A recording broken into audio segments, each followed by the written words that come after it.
يعني مقارنه مع الاستاذ عمر الشريف. الاستاذ عمر الشريف ده راجل يعني تاريخ عالمي طبعا ما في جدال.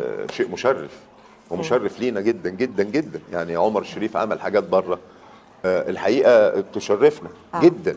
طبعا انا كنت سعيد جدا ان انا بشتغل جنب هذه الطاقه العظيمه جدا عمر الشريف، ما اكذبش عليك. يعني كنت من اسعد الناس ان انا اسمي يقترن جنب اسمه. دي سعادتي يعني، رغم ما ادتني جوائز الدنيا كلها، هو ده الجائزه الكبرى بتاعتي.